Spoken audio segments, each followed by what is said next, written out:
जय गुरु जी। शुक्राना गुरु जी का। जय गुरु जी संगत जी। सारी संगत को जय गुरु जी। हैप्पी फादर्स डे गुरु जी।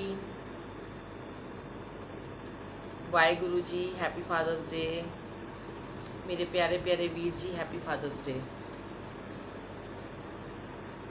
जय गुरु जी। शुक्राना गुरु जी। आज मैं सुबह से सोच रही थी कि मैं आज लाइव आऊँगी संगत के साथ में। इस घर में जब से आई हूँ तब से लाइव नहीं आ पाई हूँ, और सोचा था फादर्स डे पे ज़रूर लाइव आऊँगी, पर टाइम ही नहीं मिला। अभी अभी बस जस्ट घर आई हूँ मैं, और आते ही मैं बैठ गई हूँ। मैंने कहा गुरुजी नहीं, आज थोड़ी देर तो आना है लाइव बच्चों के पास। आप सब कैसे हो संगत जी? Happy father's day. देखो, फादर्स डे तो हमारे लिए रोज़ होता है। मम्मी पापा का दिन तो, माँ बाप के बिना तो हमारी सुबह ही नहीं होती संगत जी। ना हमारे दिन की शुरुआत होती है और ना ही हमारी रात की नींद पूरी होती है। तो उनकी ब्लेसिंग तो हमें हमेशा हमेशा के लिए चाहिए।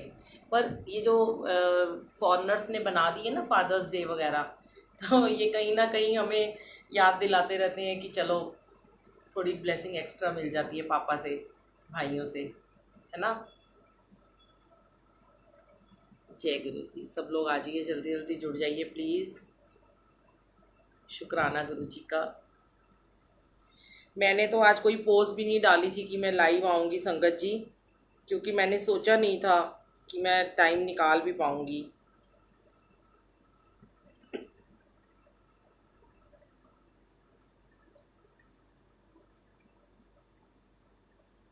पर गुरुजी ने ना पकड़ के बिठा ही दिया। कहते कान पकड़ के कि तू बड़े दिन से लाइव नहीं आई है। हैप्पी फादर्स डे सबको। Happy father's day. शुक्राना गुरु जी का। लाख लाख शुक्राना। अनंतम अनंतम शुक्राना। तो अपने फादर्स डे पर अपने प्यारे प्यारे पापा को विश करते हुए, अपने प्यारे प्यारे वीर जी को विश करते हुए, जो उन्होंने हमें ये जीवन दिया, इस जीवन के जीने के लायक बनाया, सेवा में लगाया, अपने सत्संग में लगाया, अपने सिमरन में लगाया, अपने अमृत वेले से जोड़ा, हमारा रोम रोम उनका शुक्रगुजार है संगत जी। पल पल के उनके शुक्राने हैं। रोम रोम कहता है कि गुरुजी बस हमें प्यार दो, हमें प्यार दो, देते चले जाओ, देते चले जाओ, और इतना प्यार दो कि हम आगे बांटते चले जाएं, और सबको दो, सबको प्यार दो। सब आपके प्यार की भूखे हैं गुरुजी। हमें कुछ नहीं चाहिए आपसे, हम सब आपकी ब्लेसिंग के भूखे हैं। हमें आपका प्रेम चाहिए, बस आपका प्रेम अगर हमें मिल गया तो साक्षात गुरुजी हमें मिल जाते हैं संगत जी। जब हमें गुरुजी का प्यार मिल जाता है ना, किसी भी रूप में मिलता है, चाहे वो गुरुजी खुद देते हैं, कभी ड्रीम में आके दर्शन देते हैं, कभी संगत के रूप में आके गले से लगा लेते हैं।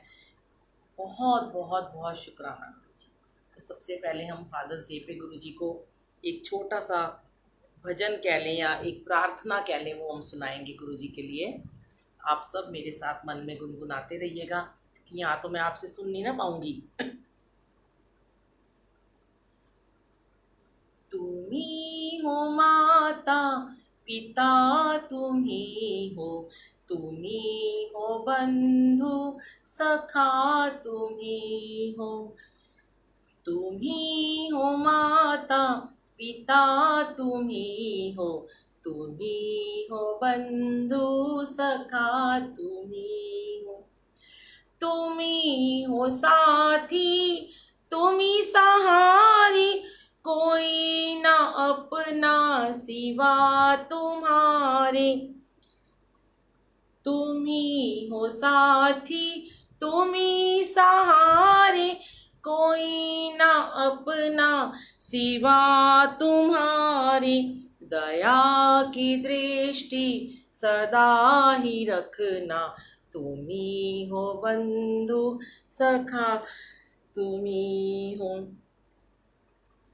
जो खिल सके ना वो फूल हम हैं, तुम्हारे चरणों की धूल हम हैं, तुम्ही हो माता पिता तुम ही हो बंधु सखा तुम ही हो। तो गुरु जी की ब्लेसिंग्स हमेशा चाहिए। देखो यहाँ पे भी लिखा है ब्लेसिंग्स ऑलवेज गुरु जी। हमें हर पल, हर एक मोड़ मोड़ पे जीवन के हर एक लम्हे हमें आपका प्यार चाहिए गुरु जी। बस आपका प्रेम चाहिए, आपकी ब्लेसिंग चाहिए। इसके बिना हम जिंदगी नहीं जी सकते। हमारा जीवन अधूरा है, क्योंकि वो बिल्कुल सच है ना। वो जे तू ना फड़दा साडी बां, वो जे तू ना फड़दा साडी बां, असां रुल जाना सी। सानू किधरे ना मिलदी थां, असां रुल जाना सी। और आज ना मेरे को सुबह ना गुरुजी ने ना बहुत ही प्यारा एक शब्द सुनवाया। मैंने एक अंकल को कॉल किया तो उनके फ़ोन में चल रहा था, और मैं उस शब्द को मुझे गुरुजी ने याद दिलाया कि मैं गुरुद्वारे में बहुत गाती थी। जब भी कभी रैन सबाई में जाती या किसी कीर्तन में जाती, पाठ में जाती, तो मैं ये सुनाती थी। तो आज सुबह से मैं इसे गुनगुना रही हूँ, तो मैं आपके साथ में शेयर करती हूँ। ये बड़ा प्यारा शब्द है, कृपया आप इसको सुनिएगा। और गुरु ग्रंथ साहिब जी का शब्द है ये। आइए दर्शन कर लीजिए गुरु ग्रंथ साहिब जी के भी। गुरु नानक देव जी, श्री गुरु नानक देव जी मेरे पापा हैं। मैंने सुखासन कर दिया, लेट हो गया था बहुत। और गुरु जी मेरे वीर जी हैं प्यारे प्यारे। तो जब भी हमें कोई संगत जी मुसीबत आती है या हमें जब भी कोई दुख आता है, तो जो गुरु जी का अमृत है, गुरु जी का जल प्रसाद है, जब भी आपको ये बताया जाता है कि आप घर में रख के इसको अमृत बेले में रखें और जल प्रसाद को आप ब्लेस करें और गुरु जी से करवाएं, और ये आपका जो है ना वो बन जाता है, पूरा का पूरा अमृत बन जाता है। ये चरणामृत बन जाता है, देवत्व का जो चरणामृत है वो बन जाता है ये। तो मैं अरोड़ा अंकल को ही मैंने सुबह कॉल किया था, तो उनके फ़ोन में ये शब्द चल रहा था और मुझे बड़ा अच्छा लगा था, तो मैं आपके साथ शेयर करना चाहती हूँ। मेरा वैद गुरु गोविंदा, मेरा वैद गुरु गोविंदा, हर हर नाम औखद मुख देवै, हर हर नाम औखद मुख देवै, कांटे जम की फंदा, मेरा वैद गुरु गोविंदा। जन्म जन्म के दुख निवारे, सूका मन साधारे, दर्शन भेटत होत निहाला, हर का नाम विचारे, मेरा वैद गुरु गोविंदा। शुक्राना गुरु जी। आज मैंने सोचा कि मैं पहले 2 शब्द सुनाऊं और उसके बाद मैं सत्संग शेयर करूंगी। मेरे पास बहुत सारे सत्संग संगत जी लिखे हुए थे, पर मुझे टाइम ही नहीं मिल रहा था। और मैं जब भी किसी के घर सत्संग करने, जैसे रोज़ाना सेवा में जाती हूँ, तो वो तो मैं यूट्यूब पे डाल देती हूँ जो भी गुरुजी शेयर कराते हैं उन संगत के लिए। पर लाइव मुझे शायद 1 महीना हो गया है, क्योंकि हमने घर शिफ्ट करना था, बहुत बिजी थी मैं। और अभी शिफ्ट करने के बाद भी नहीं टाइम मिला, क्योंकि दिल्ली जाना हो रहा था। आज तो गुरुजी ने कहा चाहे जितनी मर्जी लेट हो जाए, तुझे पकड़ के आज मैंने बिठा ही देना है। तो अनंतम शुक्राना गुरुजी। तो मैं अभी आपके साथ बहुत प्यारे प्यारे कुछ बातें हैं, कुछ गुरुजी ने जो सिखाई हैं हमें, क्योंकि देखो गुरुजी ना हमारे टीचर हैं संगत जी। गुरुजी ना रोज़ हमें सिखाते हैं, रोज़ नई नई बातें, नई नई कहानियाँ सुनाते हैं, नई नई चीज़ें सिखाते हैं, अलग अलग सत्संगों में भेजते हैं, अलग अलग सेवा जब करवाते हैं ना, तो गुरुजी हर पल हमें एक नई टीचिंग देते हैं और वो नया लेसन सिखाते हैं। तो सीखने की कोई उम्र नहीं होती, अगर हम 100 साल के भी हो जाएंगे तो भी हम सीखते ही चले जाएंगे, है ना। तो वो चीज़ें जो हैं गुरुजी हमें रोज़ रोज़ सिखा रहे हैं, अपने एक्सपीरियंस करवा रहे हैं, लोगों के एक्सपीरियंस है जो लोग मुझसे शेयर करते हैं। और जब लोग बातें करते हैं, अपनी प्रॉब्लम्स बताते हैं और वो ठीक हो जाती हैं। फिर कुछ चीज़ें ऐसी हैं जो कि संगत जिद करती है, ऐसे बहुत सारी संगत भी है जो जिद में आ जाती है और अपनी मनमानियाँ करते हैं, फिर वो नहीं मानते, फिर गुरुजी उनको कुछ संदेश दिलवाते हैं। कुछ हमारे जैसे कुछ और लोग कुछ और संगत बैठकर सत्संग शेयर करते हैं, गुरु की महिमा सुनाते हैं, गुरु जी ने जो कहा उसे फॉलो करने को कहते हैं, कुछ मान लेते हैं कुछ नहीं मानते हैं। तो मैं तो कई बार ये सोचती हूँ संगत जी की इतनी बड़ी दुनिया, ओ माय गॉड, करोड़ों लाखों मिलियंस लोग हैं और शायद आज की डेट में 95% से ऊपर लोग गुरु जी को मानते हैं। तो हर घर में सत्संग हो रहा है, हर गली में सत्संग हो रहा है, हर देश में, हर कंट्री में, हर नगर में, हर गांव में, हर बस्ती में, हर देहात में, कस्बे में सत्संग होता है। तो वहाँ पे हर तरह के सेवादार भी गुरुजी ने तैनात कर दिए। अब किसी को सेवा आती है, किसी को नहीं आती है, कोई अपने प्रेम भाव से सेवा कर रहा है, कोई भोले भाव से कर रहा है, कोई करी जा रहा है, कोई जानबूझ के गलत काम कर रहा है, कोई जानबूझ के गलतियां कर रहा है, कोई अनजाने में कर रहा है। तो गुरुजी कुछ लोगों को बोलते हैं कि तुम सत्संग शेयर करो और ऐसी जगह भेज देते हैं जहाँ पे कुछ गलतियाँ ज़्यादा हो रही होती हैं, उन्हें पता ही नहीं होता दरबार कैसे रखते हैं, दरबार कैसे लगाते हैं, गुरु जी के स्वरूप टेढ़े मेढ़े रखे हैं, गंदे हो रहे हैं, ढंग से नहीं लगाए हुए, पूजा नहीं हो रही ढंग से उनकी, मंदिरों के बीच में फंसा फंसा के रखे, इस तरीके से बहुत कुछ गुरु जी करवाते हैं।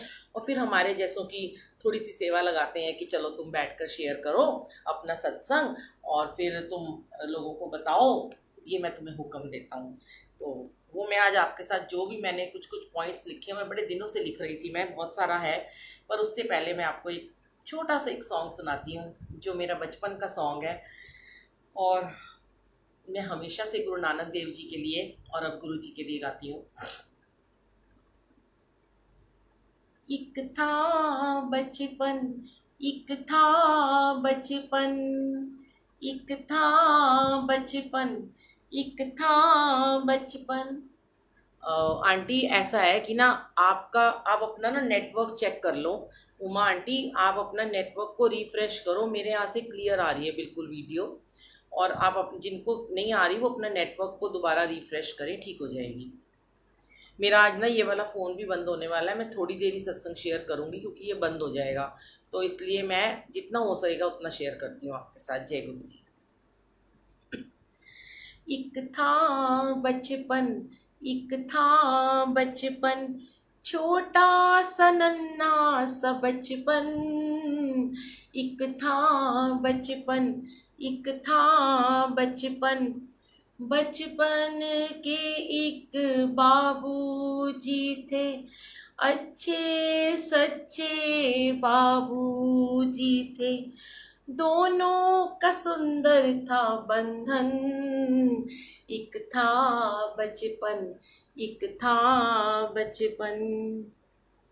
चलते चलते कब इन राहों पे बाबूजी बस गए बचपन की बाहों में, मुट्ठी में बंद है वो सूखे फूल अभी भी, खुशबू है जीने की राहों में, एक था बचपन, एक था बचपन, छोटा सा नन्हा सा बचपन।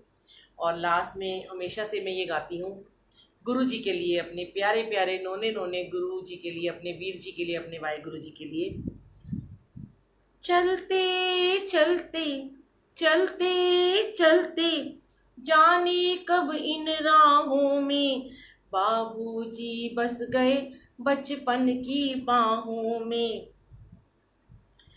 होठों पे उनकी आवाज भी है, मेरे होठों पे उनकी आवाज भी है, सांसों में सौ का विश्वास भी है, जाने किस मोड़ पे मिल जाएंगे वो, पूछेंगे बचपन का एहसास भी है, एक था बचपन, एक था बचपन, बचपन के एक बाबूजी थे, अच्छे सच्चे बाबूजी थे, एक था बचपन, एक था बचपन।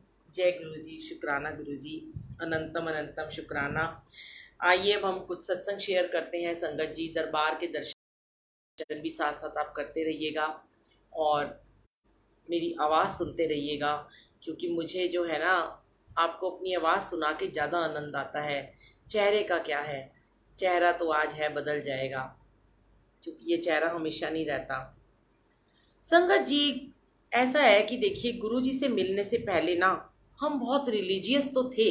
जैसे मैं अपने बारे में बताती हूँ कि मैं बचपन से ही बहुत पूजा पाठ में रहती थी, गुरुद्वारे की सेवा करती थी। पर जो स्पिरिचुअलिटी थी ना, जो अध्यात्म था, वहाँ तक हमें कौन लेकर गए? हमारे गुरु जी। जब हमारे जीवन में गुरु जी का प्रवेश हुआ, तब हमें असली अध्यात्म का मीनिंग पता चला। उससे पहले हम सब कुछ करते थे संगत जी। हर पाठ पूजा करते थे, नित्य करते थे, श्री सुखमनी साहिब जी का पाठ, जपजी साहब जी का पाठ, जाप साहब और रहरास साहब, चौपाई साहब, सारे पाठ करती थी मैं। पर अध्यात्म के नाम पर ज़ीरो थी मैं। मुझे कुछ नहीं पता था। इतना डरती थी मैं, डर डर के हर चीज़ करती थी। पाठ करती थी डर डर के, हाय कुछ गलत ना हो जाए, आज पाठ छूट जाएगा तो आज मेरे को भगवान सजा दे देंगे। पर गुरुजी ने ये सारा डर ख़त्म किया। गुरुजी ने अपने से हमें प्रेम करना सिखाया संगत जी। जब गुरुजी ने हमें खुद से प्रेम करना सिखा दिया तो हमारा डर धीरे धीरे ख़त्म होता चला गया। हम हमेशा ना गलत काम करने से डरते हैं संगत जी। हमें हमेशा गलत काम करने से डरना चाहिए। सॉरी, हम गलत काम करने से नहीं डरते हैं, पर हमें गलत काम करने से डरना चाहिए संगत जी। क्योंकि गुरु जी से नहीं डरना। गुरु जी तो प्रेम के पुजारी हैं। वो तो आपको प्यार देने के लिए आए इस दुनिया में। प्यार ही प्यार, उनकी नज़रों में प्यार दुलार सब कुछ है। तभी तो मैं सुनाती हूँ गुरु जी को, दे दो थोड़ा प्यार, दे दो थोड़ा प्यार गुरु जी, आपका क्या घट जाएगा, ये बालक भी तर जाएगा, दे दो थोड़ा प्यार। है ना? तो संगत जी, हम गुरुजी से मिलने से पहले दर दर भटक रहे थे। कोई आंसर ही नहीं मिलता था हमें। पूछते रहते थे लोगों से, क्या करें, ऐसा क्या करें कि भगवान की प्राप्ति हो जाए, ऐसा हम कौन सा काम करें, ऐसी हम कौन सी पूजा करें जिससे हमें प्रभु मिल जाए, जिससे हमें मैं हमेशा ना, मतलब बचपन से ही ना मैं ये सोचती थी कि ये वाहिगुरु जी, मैं तो आपकी इतनी सेवा करती हूँ, कुछ ऐसा करो ना कि आप मेरे कभी ड्रीम में आओ। पर वो कभी नहीं आए। हाँ, मुझे ऐसे ज़रूर ड्रीम आते थे संगत जी कि मैं सुखमनी साहिब जी का पाठ चल रहा है मेरे घर में, मैं हमारा जो डुप्लेक्स घर था, ऊपर हम रहते थे, नीचे पाठ होता था, तो मुझे सपने में आता था, अमृत वेला आता था सपने में। पर मुझे श्री गुरु नानक देव जी कभी स्वप्न में नहीं आए।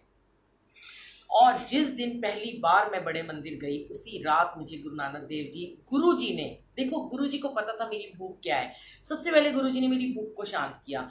गुरु जी को पता था मैं हमेशा एक ही बात कहती थी कि मेरे ड्रीम में आओ, तो वो गुरु जी ने वक्त चुना अपने से मुझे जोड़ने का और अपनी लीला दिखाई, और मुझे ड्रीम में श्री गुरु नानक देव जी के सबसे पहले स्वप्न में दर्शन कराए। और जिन्होंने मुझे आके ये बोला कि जा, तेरा हाथ मैंने तेरे वीर जी के हाथ में सौंप दिया। तो कहती थी ना कि मेरा कोई भाई नहीं है और तेरा कोई नहीं है, आज से गुरुजी तेरे वीर जी हैं, मैं अब तुझे नहीं संभाल सकता बेटा, अब तेरे को तेरे गुरुजी संभालेंगे। ये मेरा पहला ड्रीम था गुरुजी से मिलने के बाद, और मैं इसको हमेशा शेयर करती हूँ। मैंने बहुत बार शेयर किया, आप देखेंगे बुलबुल आंटी जर्नी मैंने यूएस में भी किया, न्यूयॉर्क में जाके भी किया, गंगा आंटी के यहाँ भी ये जर्नी मैंने अपनी शेयर की थी कि गुरु जी ने मुझे सारे आंसर देने शुरू कर दिए जो कि मैं श्री गुरु नानक देव जी से मांगती थी।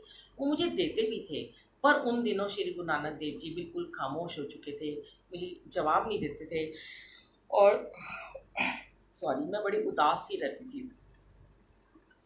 तब श्री गुरु नानक देव जी आए स्वप्न में, मुझे दर्शन देके उन्होंने मुझे गुरु जी के साथ कनेक्ट किया, क्योंकि मैं ये मानती थी कि मैं सिर्फ गुरु ग्रंथ साहिब जी को मानती हूँ, बंगला साहब जाती थी, कि मुझे कभी भी कोई किसी गुरु से नहीं जोड़ सकता था। और आपको पता है उन दिनों बहुत गुरु इधर उधर से भटका रहे थे, बहुत उनका नाम खराब हो रहा था, तो इतनी जल्दी हम किसी पर भरोसा नहीं करते हैं। पर मेरी एक उम्र के बाद जब मुझे श्री गुरु नानक देव जी सपने में आके, उन्होंने गुरु जी के मंदिर में ही, मैं खड़ी हूँ स्वप्न में, समाधि के पास मैं जा रही हूँ, और मेरा हाथ कोई ऐसे टच करता है, और फिर मैं कहती हूँ छोड़ दो मेरा हाथ, और झट से मेरा ये वाला बाजू कोई पकड़ लेता है कस के, और समाधि के पास कोई भी नहीं होता, और एकदम से श्री गुरु नानक देव जी मुझे कहते हैं कि जा, तेरा हाथ मैंने गुरु जी के हाथों में सौंप दिया। तब मुझे ऐसा लगा कि अब मेरा वक्त आ गया है कि मुझे कोई गुरु बना लेने चाहिए। उससे पहले मैं कभी कोई गुरु नहीं बनाती थी। तो उन दिनों मेरे घर वालों ने, मैं शॉर्ट में आपको बता रही हूँ, बहुत सब ने मुझे बहुत क्रिटिसाइज़ किया, सब रिलेटिव ने, फ्रेंड्स ने, कि इतने बचपन से बंगला साहब जाती है, नया गुरु बना लिया। पर उनको क्या पता था कि मेरे जीवन में गुरु नानक देव जी की जगह उतनी इम्पॉर्टेंट हमेशा रहेगी। वो मेरे पिता हैं, उन्होंने मुझे एक भाई दिया, तो मैंने ये थोड़ा कि मैंने उन्हें भूल गई। मेरे घर आज भी श्री गुरु ग्रंथ साहब जी हैं, आज भी अमृत वेला होता है, गुरबानी चलती है, कड़ाह प्रसाद बनता है, वाहिगुरु का सिमरन होता है, आनंद साहब होता है। तो क्या, एक मैं हमेशा एक ही क्वेश्चन करती हूँ लोगों से, कि जब लोग मुझे कहते हैं कि हम राधा कृष्ण को मानते हैं, हम उनको मानते हैं, राम जी को मानते हैं, हम माता रानी को मानते हैं, तो हमारे घर वाले बोलते हैं कि गुरु जी को क्यों मानने लगे हो। तो मैं उन्हें एक ही बात कहती हूँ, बेटा आप अपने घर वालों को ये बोलो कि जब एक लड़की होती है, उसकी शादी होती है, वो लड़की एक नए घर में जाती है, तो उसकी माँ उसको यही सिखाती है ना कि भाई जाओ जाओ तुम ना क्या कहते हैं, तुम ना वहाँ पे जाके ना अपनी सास को ना तुम बहुत ज़्यादा प्यार करना, और हमसे ज़्यादा तुम उसको प्यार करना। तो फिर वो जो लड़की होती है वो अपनी सास को अपनी माँ से ज़्यादा प्यार करती है ना। तो जब इतना उसको 2-4 साल के बाद ऐसे उसको, संगत जी मैं थोड़ा चार्जिंग लगा रही हूँ आगे फ़ोन करके ना, क्योंकि मेरा फ़ोन बंद होने वाला है। ये 1 मिनट, ठीक है। तो ना गुरुजी मतलब कि कहते क्या बोल रही थी मैं, हाँ, तो आप अपनी आपकी सास को ज़्यादा जाके प्यार करती है वो लड़की, और क्या वो अपनी माँ को प्यार करना छोड़ देती है? कभी नहीं ना छोड़ती संगत जी, क्योंकि ये तो नहीं कि उसकी माँ से उसका रिश्ता टूट जाता है, अब उसको अपनी सास से इतना ज़्यादा प्यार हो जाता है कि वो अपनी माँ के घर आना भी कम कर देती है। जैसे हमारे अपने बच्चे हैं, हमारी बेटी हो गई, और उसका हस्बैंड जो होता है वो उसके जीवन में एक नया इंसान आता है, तो वो उसको इतना ज़्यादा प्यार करती है कि उसे अपने भाई बहन और अपने माँ बाप से थोड़ा कम मिलने का मन करता है।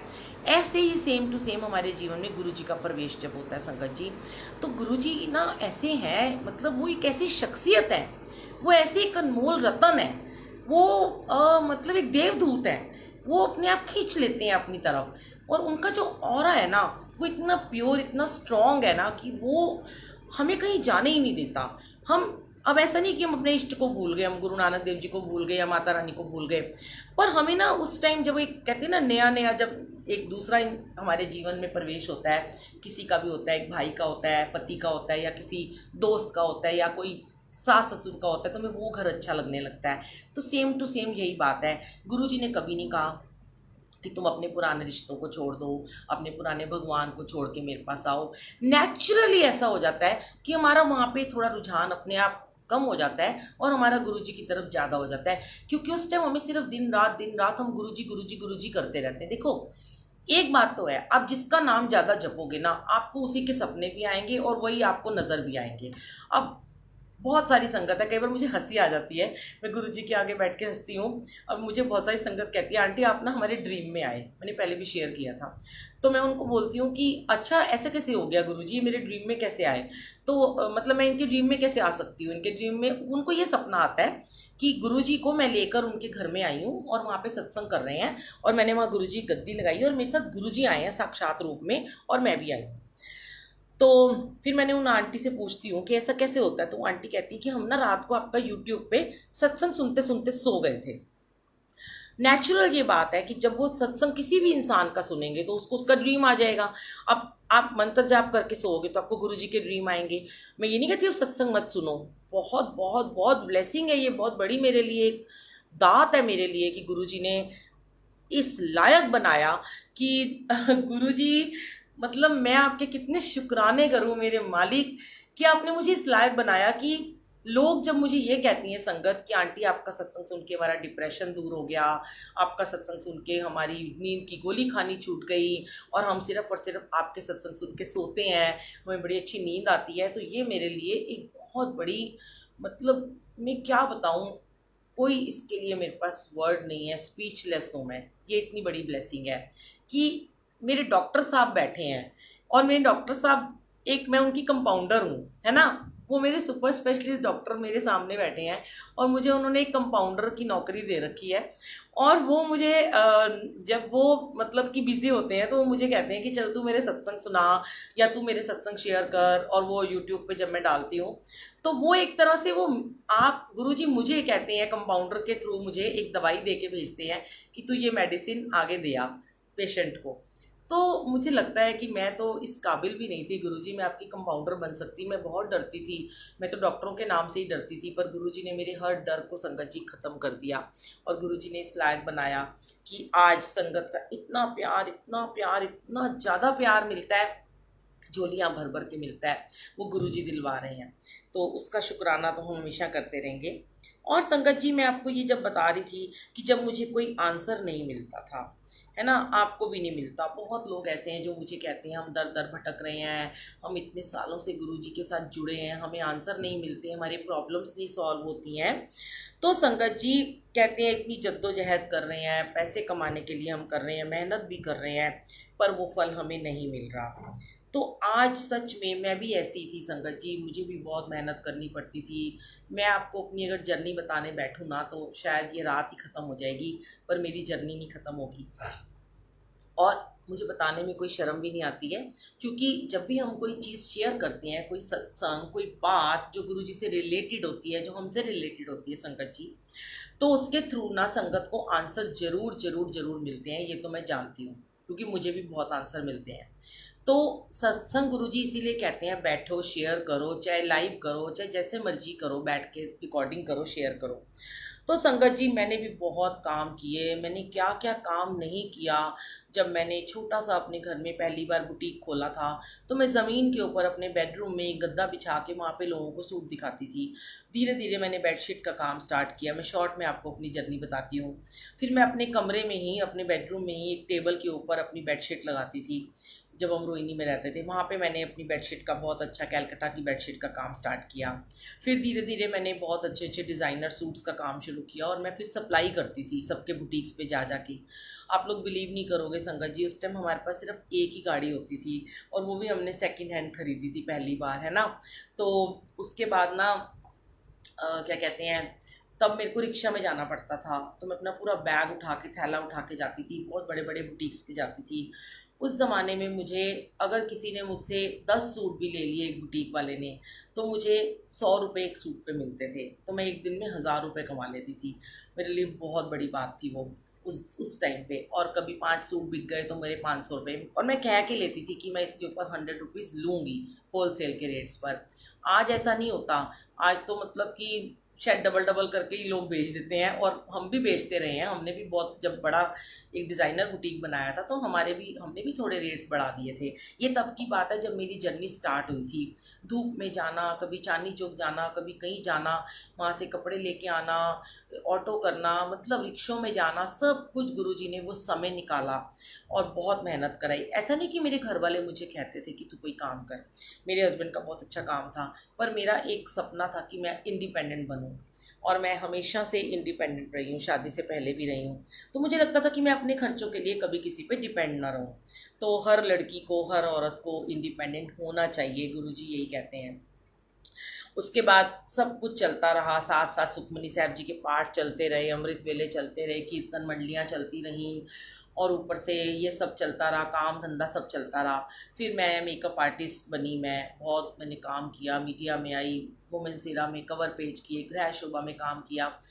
इतनी इतनी जर्नी मेरी चलती रही, सुबह से लेकर रात तक। फिर मैं मेकअप मेकअप मेकअप में लगी रहती थी, फॉरेन कंट्री के मॉडल्स के मेकअप करना। बहुत गुरुजी ने मुझे ब्लेस किया। तब मेरा एक ऐसा पड़ाव आया कि जब मेरे जीवन में सिर्फ़ और सिर्फ़ मैं काम ही काम करती थी। तो तब मैं गुरुजी को हमेशा यही कहती थी कि मुझे ना, मैं लोगों को देखती थी कि वो सेवा करते हैं, तो मैं कहती थी मुझे भी ना आपकी सेवा करनी है ना गुरुजी, मेरे को भी आपकी सेवा करनी है। तो तब ना गुरुजी ने मेरे को, मेरी मन की पुकार को सुना। तब गुरुजी ने मेरे को, थोड़ा आगे होके बोलना पड़ रहा है क्योंकि ये तार ना यहाँ पे बीच में आ रही है संगत जी, सॉरी। तो तब ना गुरुजी ने ना मेरे मन की पुकार को सुना और फिर उस समय मुझे गुरुजी ने सेवा बख्शी, मुझे यहाँ से सीधा नोएडा भेज दिया। मैंने यहाँ नेल स्टूडियो खोला, मैंने बहुत पैसे लगाए अपने स्टूडियो पर, कभी मेकअप स्टूडियो खोला, कभी बुटीक खोला, और बहुत चला भी, सब काम मेरे चलते भी थे। पर मेरे मन में ना एक ख्वाहिश थी कि मुझे सेवा भी करनी है। तो गुरुजी ना हमेशा, मैंने बोला ना, हमारी भूख को शांत करते हैं। जो हमारी भूख होती है, पाठ की भूख होती है, उसको शांत करते हैं, सिमरन की होती है उसको, सत्संग की होती है उसको, जब सेवा की भूख लग जाती है तो फिर वो उसको शांत करते हैं। अब सिमरन और सत्संग तो गुरुजी करवा ही रहे थे हमसे। तो फिर गुरुजी ने मुझे यहाँ से नोएडा भेजा। नोएडा भेजा 10 महीने के लिए सिर्फ मुझे, अचानक से नोएडा चले गए। मतलब वो भी एक जर्नी थी कि किसी ने सोचा भी नहीं था, मेरे घर वालों ने, मेरे बच्चे ने, मेरे हस्बैंड ने, कि हम नोएडा चले जाएंगे ऐसे बियाबान की तरह। मतलब हमारा वो सफ़र था कि मेरे हस्बैंड की फैक्ट्री यहाँ थी और सुबह शाम 2-2 ढाई-ढाई घंटे की वो ड्राइविंग करते थे और बड़े परेशान से रहते थे। पर अचानक से ना गुरुजी ने वहाँ जाके ना मुझे बहुत काम दिया संगत जी। मतलब आप बिलीव नहीं करोगे कि मैं एक दिन में ना 20-20, 25-25 हज़ार के मैं मेकअप करने लगी, 30-30 हज़ार के मैं काम करने लगी। इतना मुझे पैसा मिला। पर ना पता नहीं क्या था कि मेरे ना मन को शांति नहीं मिलती थी। मैं जहाँ भी जाती, किसी होटल में जाती, कभी 5 स्टार में, कभी किसी घर अर्बन क्लैब से जाती थी मैं, तो वहाँ जाके जब मैं मेकअप कर रही होती थी तो मेरे मंत्र जाप चल रहा होता था मेरे फ़ोन में। तो मेकअप करते करते उनके घर वाले कहते थे, जो बनिए थे या जो नहीं मानते गुरुजी को कि ये क्या चल रहा है, फिर मैं उनको गुरुजी का सब रूप छोटा देती और उन्हें गुरुजी से जोड़ती, उन्हें बड़े मंदिर का रास्ता बताती। क्योंकि तब तक मैं सत्संग में सेवा नहीं करती थी और ना ही मैं किसी को ये कहती कि मैं सत्संग करने आऊँगी या आप सत्संग में जाया करो, मुझे इतना नहीं पता था। फिर बस उनको मंत्र जाप से जोड़ती रही, जोड़ती रही, जोड़ती रही। उसके बाद और मैं ना जब घर आती तो मैं बड़ी मतलब अपसेट सी रहती थी कि गुरुजी इतने पैसे लेके आती हूँ पर मेरे मन में कुछ शांति नहीं है, मुझे सेवा करनी है। मेरे यहाँ जो शालिनी आंटी सेवा करती थी और सूरज अंकल और जितने भी लोग मुझे नोएडा में मिले, बहुत सारे सेवादार थे। तो मैं उनको जब देखती थी कि वो सेवा करते हैं और ये तो कोई काम ही नहीं करते हैं, इनके हस्बैंड काम करते हैं सारा दिन। मैं सोचती थी कि ये क्या करते, क्या है ये, इसको कोई काम नहीं है, इतनी पढ़ी लिखी लड़की है, इतनी पढ़ी लिखी औरतें हैं, इनका घर कैसे चलता होगा, ये तो सारा दिन सेवा में ही लगी रहती हैं, जो सुबह जाती हैं बैग उठा के शाम को आती हैं। तो मैं कहती थी गुरुजी मुझे भी ना आपकी सेवा करनी है। तो धीरे धीरे गुरुजी ने मेरी पुकार सुनी और फिर मुझे उन्होंने बुलाना शुरू किया कि चलो बुलबुल आंटी आप आके कड़ाह प्रसाद की सेवा करो। फिर मैंने कड़ाह प्रसाद बनाना शुरू किया नोएडा में। तो मुझे सबने बोला कि आप तो बड़ा अच्छा कड़ाह प्रसाद बनाते हो, तो ना अब आप ही बनाया करो हर बारी। कहा वाह गुरुजी, अब तो कहते रोज़ सत्संग होते हैं। अब मैंने कहा गुरुजी फिर मैं काम पे कैसे जाऊंगी, नेल स्टूडियो भी खोल लिया, मेकअप भी आते हैं, जाती भी हूँ, तो कैसे होएगा काम। अब गुरुजी मुझे ये कहते तू इतनी कंफ्यूज रहती है, कभी कहती सेवा, मैं तुझे सेवा दे रहा हूँ तो तू काम के लालच करती है। क्योंकि थोड़ा प्रेशर होता था घर में भी कि अब काम मिल रहा है तो तुम काम क्यों छोड़ रहे हो। वो एक नेचुरल सी बात होती है संगत जी। फिर ना मैंने एक बार क्या हुआ कि वहाँ पे सेवादार कोई नहीं पहुँचे, तो वहाँ फ्लावर रखे थे, तो मैंने वहाँ जाके रंगोली बना दी। और वो रंगोली गुरुजी ने इतनी सुंदर बनवाई कि वो शालिनी आंटी और बाकी लोग कहने लगे कि बुलबुल आंटी अब तो रंगोली की सेवा भी आप ही किया करोगे, अब दोनों सेवा आप करोगे, कड़ाह प्रसाद और रंगोली दोनों आप बनाओगे। अब मैंने खुश तो मैं बड़ी हो गई कि मुझे तो बैठे बैठे सेवा मिल गई। और संगत जी उन्हीं दिनों में ना क्या कहते हैं, मुझे ना ड्रीम आया था। उन्हीं दिनों में मुझे सब मेरे बेटे को साहिब को ड्रीम आया था, जो मैंने पहले भी आपसे शेयर किया है, तो मैं आज भी आपसे शेयर करती हूँ फादर्स डे पे कि मैं अमृतसर गई हुई थी, गोल्डन टेम्पल जा रही थी सुबह। और मेरे बेटे के कमरे में ना ये जो आप सामने स्वरूप देख रहे हो ना वाइट चोले में गुरुजी का, जिसपे गुरुजी गाल पे हाथ रख के बैठे हैं, ये स्वरूप मेरे बेटे को मिला था। 12th के उसके पेपर थे, बड़े मंदिर से मिला था। और मैं उसी दिन इसको ऐसे ही फ्रेम करा के, मैंने लगाया नहीं था, और मैंने इसकी बेड के पीछे वाली साइड में रख दिया था कि मैं इसको कल लगाऊंगी कील से अच्छे से। मतलब टाइम नहीं है मेरे पास क्योंकि मुझे अमृतसर जाना था। और रात को मैंने वो स्वरूप लगा दिया था संगत जी। और गुरुजी ने मतलब उस दिन उसको 2 बार ब्लेस किया। एक बार तो मैंने आपसे शेयर किया कि उस दिन के अगले दिन ही उसके ऊपर चलता हुआ पंखा गिर गया था। वो सो रहा था दोनों टांगें फैला के और पंखा उसकी टांगों के बीच में गिरा और बंद हो गया और नीचे जाके गिर गया, उसे कुछ भी नहीं हुआ क्योंकि गुरुजी का स्वरूप उसके सिराने पे था। और एक दिन पहले जिस दिन गुरुजी का स्वरूप लगाया था उसको गुरुजी ने ड्रीम में आके दर्शन दिए थे। मेरा बेटा जैसे मुझे बताता है कि बताया था उसने, बहुत लंबी कहानी है। फिर हम वो उस जगह पे हम गए भी, अमरकंटक। आपने ये सत्संग कई लोगों ने सुना है, कई नए हैं उन्होंने नहीं सुना होगा कि एक 5000 वर्ष पुरानी एक जगह है वहाँ पे। मतलब कि एक बहुत बड़ी झरना बह रहा है, दूध का झरना बह रहा है, और उसके बीच में एक पत्थर की शिला है, कुर्सी रखी है, उसके ऊपर गुरुजी बैठे हैं, और राइट साइड में एक बहुत बड़ा शिवलिंग है। और वहाँ पर 3 आंटियाँ सेवा कर रही हैं, और 150 के करीब वो सीढ़ियाँ चढ़ के ऊपर जाता है। सिर्फ 4 लोग हैं, 2 अंकल और 2 आंटियाँ, जिसमें एक साहिब है। और वो ऊपर जाता है और चारों तरफ से दूध की नदियाँ बह रही हैं, मतलब ऐसे गंगा जी बह रही है कि चारों तरफ दुग्ध धारा बह रही है वहाँ पर, और बीच में गुरुजी विराजमान है। तो वो बड़ा खुश होता है, वहाँ जाके गुरुजी के चरणों में गिर जाता है और कहता है गुरुजी गुरुजी। तो गुरुजी कहते हैं जा उत्थे जाके बह जा। तो वो कहता है कि मेरी बात तो सुनो। कहते हैं मुझे पता है तू क्या कहना चाहता है। तो गुरुजी को कहता है, कुछ नहीं बोलता, कि भाई आपने मुझे दर्शन दिए, मुझे यहाँ बुलाया। कहते हैं ये कौन सी जगह है गुरुजी। तो गुरुजी चुप रहते हैं। फिर वो कहता है गुरुजी को कि गुरुजी आप ना, मेरी उसको ना तब उन दिनों पता था कि मैं बड़े मंदिर भी जाती थी ना, तो मैं हर वक्त यही बोलती रहती थी सेवादारों को कि प्लीज़ मुझे सेवा दे दो प्लीज़। मुझे मिली भी, बर्तन साफ़ करने की सेवा मिली, कभी रोटी चपाती बनाने की मिली, कभी शटल सेवा मिली मेरी नई गाड़ी में, पर परमानेंट नहीं मिली, टेम्परेरी सेवा मुझे मिलती थी। तो मैं बहुत रोती थी कि मुझे सेवा चाहिए। तो मेरा बेटा जाके गुरुजी से कहता है गुरुजी गुरुजी, यही चोले में उसको गुरुजी नज़र आए वाइट कुर्ते पजामे में, कि मेरी मम्मी को ना आप यहाँ सेवा में बुला लो, मेरी मम्मी आपकी सेवा करना चाहती है, आप मुझे बताओ ये कौन सी जगह है, मेरी मम्मी ना बहुत खुश हो जाएगी। तो गुरुजी ना चुप रहते हैं, हंसते रहते हैं। तो साथ में आंटियाँ सेवा कर रही होती हैं, तो गुरुजी इशारा करते हैं उनके पास जा। फिर वो उन आंटी के पास जाता है, तो उनसे कहता है आंटी ये कौन सी जगह है, मेरी मम्मी ना सेवा करना चाहती हैं।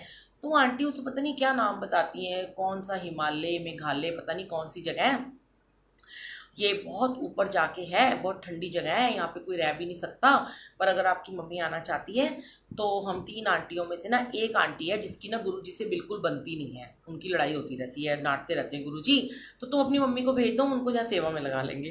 तो मेरा बेटा बड़ा खुश हो जाता है। फिर वो उतर के नीचे आता है, तो उसको उसकी छोटी बहन दिखाई देती है आंचल, जब उसकी शादी नहीं हुई थी, और उसके हस्बैंड तुषार।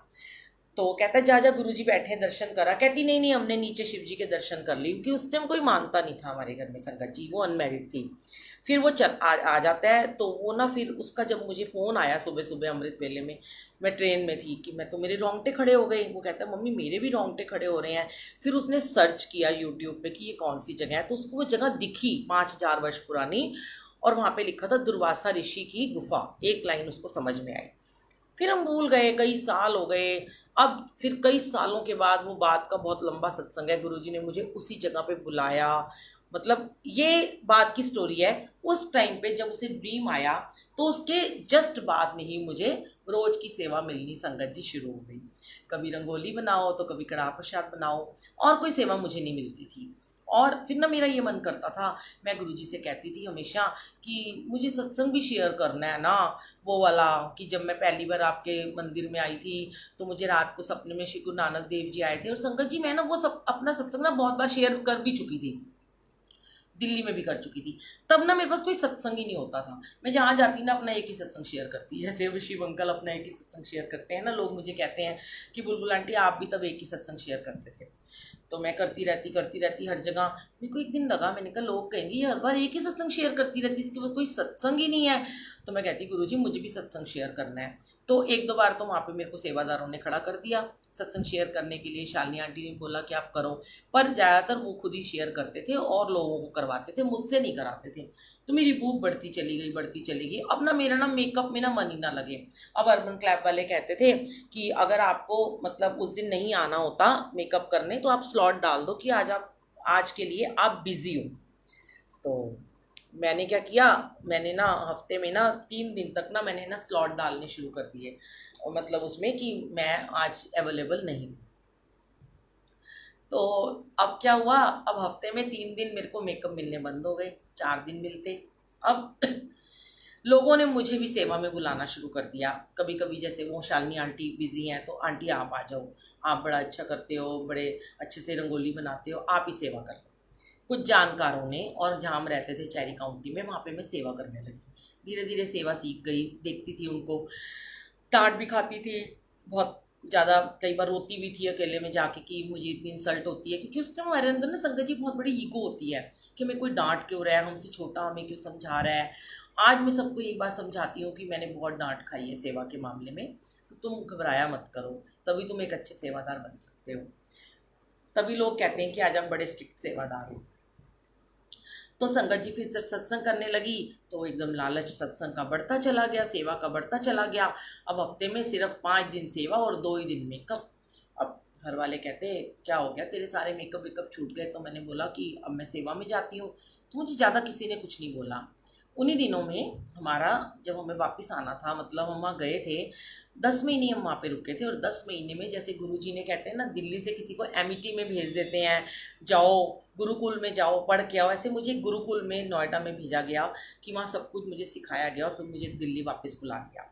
और वहीं पे मेरे अंकल को एक बहुत बड़ी ब्लेसिंग मिली, जो कि उनका 7.5-8 साल से काम का हुआ था टेंडर, वो उनको मिला और सेवा के थ्रू ही शायद मिला। और वो, मैं गुरुजी को यही कहती थी कि मेरे हस्बैंड इतने ज़्यादा बिजी हो जाएं कि वो मुझे पूछे ही ना तू कहाँ जा रही है, कहाँ नहीं जा रही। और गुरुजी ने मेरे दिल की पुकार सुनी और उनको इतना ज़्यादा बिजी कर दिया कि सुबह से लेकर रात तक वो वहाँ काम पे रहते और मैं अपना सेवा में रहने लगी। फिर जब मैं दिल्ली आई, वापस आई, इन्हीं दिनों में आई थी, 16 जुलाई को हम शिफ्ट हुए थे यहीं BC7 में, मियाँवली में। और अब हम शिफ्ट हो गए हैं, हमारा घर शिफ्ट हो गया है मियाँवली में। तो 18 जुलाई को मैंने गुरुजी का, हम वहाँ से गुरुजी का बर्थडे मना के आए थे 14 जुलाई को, 7 जुलाई को भी मनाया था, 14 जुलाई को बैंक्वेट में मनाया था। और हम यहाँ आए थे 18 जुलाई को, हमने यहाँ पहला सत्संग किया था।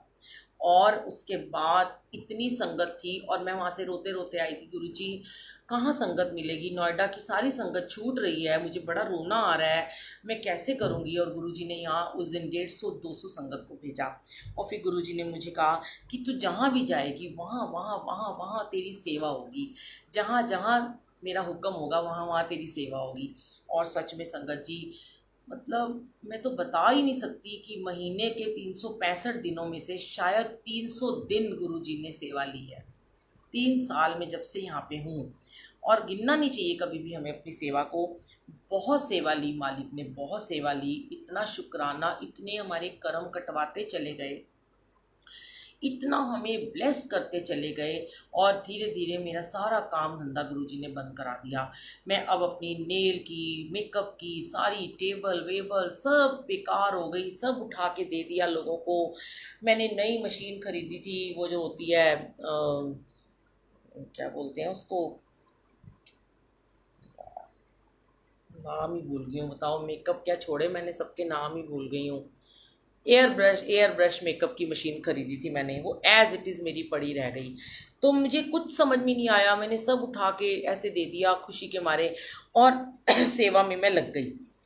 अब गुरुजी ने अध्यात्म की सीढ़ी को और आगे बढ़ाया और संगत से जोड़ते चले गए और सत्संग करवाते चले गए और यूट्यूब पे डलवाते चले गए और दिन ब दिन संगत के मैसेज बढ़ते चले गए और संगत जुड़ती चली गई।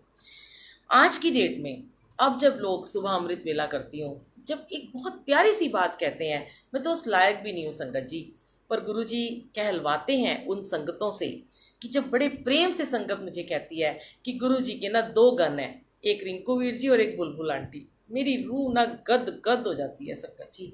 मैं कहती हूँ रिंकू वीर जी कहाँ, मैं कहाँ, मेरी तुलना आप उनसे कैसे कर सकते हो। पर वो गुरुजी कहलवाते हैं कि उनके 2 गन हैं, मतलब अमृत वेला करने वाले। और जहाँ भी जाती हूँ, अभी मैं गुड़गांव गई थी 3-4 दिन पहले, तो वो जो आंटी थी, श्रद्धा आंटी, इतनी प्यारी, इतनी भोली संगत, इतनी अच्छी ब्लेस संगत थी वहाँ पे, 100-125 संगत थी, इतना प्यार दिया, बाहर तक छोड़ने आए। और आंटी ने आंखों में आंसू भर के कहा, बुलबुल आंटी मैं आपको एक ही दुआ देना चाहती हूँ कि आप पूरी ज़िंदगी लोगों को अमृत वेले से जोड़ो। मतलब मेरे दिल से ऐसे शुक्राने निकल रहे थे, गुरुजी ये आप चाहते हो तो हो रहा है, अगर आप ये नहीं चाहते तो ये कभी संभव नहीं था। आप चाहते हो तो मैं रोज लाइव सत्संग कर पा रही हूँ, दुनिया जुड़ पा रही है और लोगों को अमृत वेले से क्या मिल रहा है। क्योंकि संगत जी, जब मैं अपने एक्सपीरियंस शेयर करती हूँ अमृत वेले के, तब जब लोगों को वो चीज़ मिलती है और जब वो शुक्राना करते हैं मेरे गुरुजी महाराज का, तो रूह गदगद हो जाती है, सच में हो जाती है। फिर गुरुजी ने वो कर दिया, मेरे प्यारे ने, मेरे मालिक ने, कि मेहनत सिर्फ अपनी सेवा सिमरन और सत्संग में लगा दिया। मतलब क्या क्या उन्होंने करवाया। और हम ऐसे नाशुक्रे हैं कि हम उसमें भी कई बार नखरे मार जाते हैं मैं समझाती हूँ सेवादारों को, बहुत बार समझाती हूँ, जो मेरे साथ जाते भी हैं, अच्छे हैं, बहुत अच्छे हैं। शुरू शुरू में कर देते थे गलतियाँ, कभी कभी अभी उनमें कभी कभी थोड़ी सी ईगो आ भी जाती है, कभी कभी बोल देते हैं हमें ये काम है, हमारा घर का काम है। पर मैं ये कहती हूँ, सोचो कि अगर तुम्हारी तरह मैं भी मना कर दूं, हमने अगर एक बुकिंग ले रखी है किसी की सेवा सत्संग की, 1 महीना पहले हम कहते हैं कि हम बुकिंग लेते हैं, और मैं तुम्हें लिस्ट भी भेज देती हूँ, तो तुम्हारे घर में कितना जरूरी मर्जी काम आ जाए, तुमने फर्स्ट प्रायोरिटी अपने गुरुजी के सेवा को देनी है, क्योंकि तुमने कमिटमेंट करी है। तुमने उस संगत से पहले तुमने गुरुजी से कमिटमेंट करी है कि मैं सेवा नहीं छोड़ूंगी। तो मेरे घर में बहुत सारे ऐसे काम आ जाते हैं कि मुझे ऐसा लगता है कि मेरी कई बार आर्गुमेंट हो जाती है कि नहीं मैं नहीं जा सकती, हाँ लेकिन मैं बैलेंस बना लेती हूँ, मैं वो भी काम कर लेती हूँ और दूसरा भी कर लेती हूँ, सेवा का भी कर लेती हूँ। शायद एक आध बार कभी हुआ होगा जब मैं बहुत बीमार थी, शायद मेरे से नहीं उठा गया होगा, एक आधी कोई सेवा छूटी होगी ज़िंदगी में। पर कोशिश यही रहती है गुरुजी आपकी सेवा कभी ना छूटे, मरते दम तक ना छूटे। तो कई बार हम कटौती कर जाते हैं, चलो क्या हो गया, एक में नहीं जाएंगे तो क्या हो गया, क्या गुरुजी हमें ब्लेस नहीं करेंगे। पर आप ये देखो संगत जी, रिंकू वीर जी एक ही बात कहते हैं, तुम चाहे हजारों तुम जाप कर लो, पर तुम अमृत वेले का एक जब जाप कर लेते हो तो वो तुम्हारे बहुत काम आता है। और ऐसे ही तुम चाहे 100 सत्संग में चले जाओ, लेकिन अगर गुरु जी का ही सत्संग तुम एक भी छोड़ देते हो, सेवा को छोड़ते हो, तो तुम्हारा ही नुकसान होता है उसमें। तो नखरे कभी नहीं मारने चाहिए। और देखो, गुरु जी तो हमें दिए चले जा रहे हैं संगत जी, और वो बदले में हमसे कुछ मांग भी नहीं रहे। सबसे बड़ी बात तो ये है, ना वहाँ कोई चढ़ावा है, ना कोई प्रसाद लेके जाना है, सिर्फ और सिर्फ इतना ही काम करना है कि अपनी ब्लेसिंग शेयर करनी है, अपना सत्संग शेयर करना है, बड़े मंदिर जाना है, वहाँ का लंगर प्रसाद खाना है, बड़े मंदिर से जोड़ना है संगत को, बड़े मंदिर की महिमा बतानी है, सत्संग की महिमा बतानी है, ब्लेसिंग शेयर करनी है, और आपके कर्म कटते चल जाएंगे। और जितने लोगों को आप गुरु जी से जोड़ोगे उतनी ज़्यादा आपको ब्लेसिंग मिलती चल जाएगी, है ना। यहाँ कोई पैसे तो लग नहीं रहे हमारे, ना कोई यहाँ उपदेश है, ना कोई यहाँ दिखावा है, सब जेन्युइन है। और जहाँ पर स्पिरिचुअलिटी की बात आती है, वहाँ तक तो गुरु जी ही लेकर जा सकते हैं। मैंने आपसे पहले भी शेयर किया है कि अध्यात्म की पहली सीढ़ी, पहली पौड़ी सिर्फ गुरु जी चढ़ा सकते हैं। बाकी तो आप जितने मर्जी पाठ पूजा जाप करते रहिए, पर जितने मर्जी आप अपने आप को भक्त कहिए, पर स्पिरिचुअलिटी की जो सीमा है, जो उसकी एक अनुभूति है ना, वो सिर्फ हमें गुरु जी कराते हैं।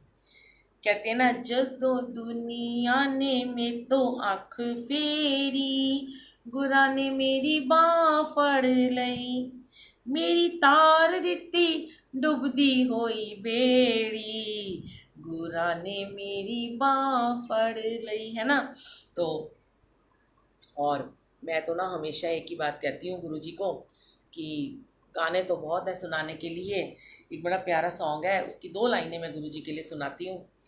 तेरी मेहरबानियाँ, तेरी कदरदानियाँ, कुर्बान तुझ पे मेरी कई जिंदगानियाँ, तेरी मेहरबानियाँ, तेरी कदरदानियाँ। और संगत जी, सच में ये तो उनकी मेहरबानी है कि जो बोलो सो वो करते हैं, जो मांगे ठाकुर अपने ते सोई सोई देवे, सोई सोई देवे। तो संगत जी, अगर आप अपने ठाकुर से, अपने महाराज से, अपने गुरु जी से दिल से जो बोलोगे ना, मैं तो एक ही बात कहती हूँ संगत जी, पॉजिटिव बोला करो, पॉजिटिव होता है। अभी मैं उस दिन एक किसी अंकल को समझा रही थी कि एक आंटी और अंकल की आपस में बहुत लड़ाई हो रही थी, तो मैं उनको यही बता रही थी, नाम नहीं मैं यहाँ पे शेयर करती हूँ, कि देखो आपके घर आपका पार्टनर आपको बुरा भला कहता है, लड़ाई झगड़ा करता है, गाली गलौज करता है, मारता है, पीटता है, आपने कभी बाहर जाके नहीं बताना कि उसने आपके साथ क्या मिसबिहेव किया है। और आपकी कोई फ्रेंड, आपका कोई संगत, आपका कोई सेवादार, आपका कोई रिलेटिव, कोई भी आपके साथ मिसबिहेव करता है, आप मत बताओ लोगों को जाके। अगर आपको बुरा लगता भी है तो आप अपने सिर्फ गुरु जी के आगे शेयर करो संगत जी, और कुछ मत करो। और गुरु जी को इतना ही बोलो, गुरु जी देखो इसने मेरे साथ बुरा किया, अब आप ही इसको समझाना, पर मैं यही चाहती हूँ कि आप इसको भी ब्लेस कर देना और इसको सद्बुद्धि देना, ये आगे से ऐसा ना करे। शिकायत गुरु जी के आगे भी नहीं करनी है, और बाहर जाके तो बिल्कुल नहीं करनी। और फिर जो होती है ना सहेलियाँ और संगत और रिलेटिव और सास और जो भी लोग हमारे आसपास के लोग होते हैं वो मज़े लेते हैं सब। वो तो आपको बोलेंगे अच्छा तेरे को उसने ऐसे कहा, अच्छा देख तू कितनी अच्छी है ना, तुम तो इतने अच्छे हो, तुम तो इतनी सेवा करते हो, तुम तो इनका इतना ख्याल रखते हो, फिर भी तुम्हें उसने बदतमीज़ी से बात करी है। वो चाहते हैं कि आप बोलो, पर आपने नेगेटिविटी नहीं क्रिएट करनी। आपने क्या कहना है, कोई बात नहीं, उसने बोल दिया ना, उसके कर्म है। मेरे को उसने कुछ नहीं बोला और मुझे उसकी बात का बुरा भी नहीं लगा। कोई बात नहीं, वो मुझे अपना समझती है ना, इसलिए उसने मुझे बोला होगा। वो मुझे बहुत अपना समझते हैं, मुझे बहुत प्यार करते हैं। अपने पति के बारे में बोलो, क्या हो गया अगर उन्होंने मुझे 2 गालियाँ दे दी, क्या हो गया अगर 2 थप्पड़ मार दिए, तो क्या हो गया, वो मुझे प्यार भी तो कितना करते हैं, वो कोई नहीं देखता। जब आप संगत जी ऐसी बातें करते हो ना, तो आप एक डायरेक्ट पॉजिटिव थिंकिंग भेज देते हो उस नेगेटिव इंसान को जिसने आपसे बदतमीज़ी करी, जिसने आपको बुरा भला कहा, जिसने आपका दिल दुखाया। पर अगर आप उसे एकदम से पॉजिटिव थॉट भेजते हो, मतलब कि पॉजिटिव एनर्जी भेजते हो, तो वो इंसान वापस आपको तुरंत पॉजिटिव एनर्जी भेजेगा, क्योंकि आपने क्रिएट करी है। और गुरुजी उससे बहुत ज़्यादा खुश होते हैं। गुरुजी कहते हैं बुरे को कभी बुरा मत बोलो, बुरे को भी अच्छा बोलो। जब आप बुरे को अच्छा बोलोगे, सबको क्षमा कर दोगे, सबको प्रेम करोगे। बात यहाँ से शुरू हुई थी हैप्पी फादर्स डे पे कि गुरुजी सबको प्रेम करने के लिए इस दुनिया में आए हैं, और गुरुजी ने सब किया और आगे भी कर रहे हैं। तो अगर हम गुरुजी के कहे अनुसार अपने दुश्मन को माफ़ी देते हैं, क्षमा दान देते हैं, उसके लिए ब्लेसिंग मांगते हैं, तो गुरुजी को हमें ब्लेस करना ही पड़ता है। गुरुजी को हमारे सारे कर्म कटवाने ही पड़ते हैं संगत जी। गुरुजी को हमारी प्रॉब्लम्स को ठीक करना ही पड़ता है, ये बिल्कुल सच है। और सबसे बड़ी बात कि एक चीज़ और मैं आपसे शेयर करना चाहती हूँ कि ऐसे बहुत सारे लोग हैं जिनको कैंसर था, जिनको डायलिसिस होती थी, जिनके कोमा में थे बच्चे। जब उनको हमने समझाया तब उन्होंने ये कहा कि हाँ मेरे हस्बैंड का कैंसर ठीक हो गया, मेरा बच्चा कोमा से बाहर आ गया। तो तब उन्होंने मुझे पूछा कि हम झूठ बोलें? मैंने कहा हाँ तुम झूठ बोलो। और जब लोग तुम्हें बोलें कि तुमने ऐसा क्यों बोला, तुम ऐसे क्यों बोल रहे हो, तुम्हारा हस्बैंड तो हॉस्पिटल में एडमिट है, तब आपने एक ही बात कहनी है कि अब हमारे साथ हमारे गुरुजी हैं, अब हमारा कोई बाल भी बांका नहीं कर सकता। जब संगत जी हम सारी बातें अपने गुरुजी के ऊपर डाल देते हैं ना, जब हम सारी कहानी अपने गुरुजी के ऊपर छोड़ देते हैं, अपने जीवन की डोर छोड़ देते हैं, तब गुरुजी महाराज को हमें ठीक करना ही पड़ता है संगत जी। बिल्कुल 100% उनको ठीक करना पड़ता है, क्योंकि गुरुजी की बात बनाती है उस समय, गुरुजी की लाज पे बनाती है ना। तो गुरुजी तो अपने भगत की हमेशा लाज बनाते ही हैं, बचाते ही हैं। तभी तो कहते हैं भगत के वश में है भगवान, भगत के वश में है भगवान। तो ऐसे गुरुजी ने मतलब कि इतना लोगों को ठीक किया, डायलिसिस ठीक किया। मेरे पास तो इतने सारे सत्संग हैं लोगों के कि गुरुजी ने किसी बच्चे को कोमा से बाहर निकाला। मतलब कुछ भी हो, कुछ भी हो, किससे आपकी लड़ाई होती हो, दिन रात का कला कलेश होता हो, घर में कलेश होता हो, तो आपने पति से हो, सास से हो, दरानी जेठानी से हो, बस आपने उनके लिए सिर्फ और सिर्फ ब्लेसिंग्स मांगनी है। फादर्स डे पे प्रॉमिस करो अपने गुरुजी को, किसी को संगत जी सिर्फ और सिर्फ गुरुजी महाराज के ऊपर छोड़ दो, उनको ही करने दो जो वो करना। तो जब आप गुरुजी कहते हैं जब तुम मेरे पे सारी बात छोड़ देते हो, तो फिर मैं बोलता हूँ तुम चुप रहो, तुम्हारी एक चुप 100 सुख कहलाएगी। तुम चुप रहोगे तभी मैं बोलूँगा, लेकिन अगर तुम खुद आर्ग्यूमेंट करोगे, बहस करोगे, लड़ाई झगड़ा करोगे, तो मैं चुप हो जाता हूँ। तो हमें ये क्या करना है कि हमें अपने गुरुजी को महाराज को सब कुछ करने देना है। हमारे पापा हैं, हमारे भाई हैं, हमारे माता पिता हैं। तुम ही हो माता पिता, तुम ही हो, तुम ही हो बंधु सखा, तुम ही हो। और फिर आखिर में हम क्या बोलते हैं, एक और भजन प्रार्थना सुनाते हैं आज गुरुजी को फादर्स डे पर। ए मालिक तेरे बंदे हम, ऐसे हो हमारे करम, नेकी पर चले और बदी से डरे, ताकि हंसते हुए निकले दम। ए मालिक तेरे बंदे हम, तो इस मालिक के हम बंदे हैं। बदी से डरें, बुरे काम करने से डरें, अच्छे काम करें, प्रेम करें, सबको प्रेम बांटें। दुश्मन को तो बहुत सारा प्रेम करना है, कहते हैं, गुरुजी कहते हैं, वीक इंसान को तुम्हें ज़्यादा प्रेम करना होता है। जो कमज़ोर है, जो मानसिक रूप से कमज़ोर है, यानी शारीरिक रूप से, वो मानसिक रूप से कमज़ोर है, तो उसे हमें ज़्यादा प्रेम देना होता है ना।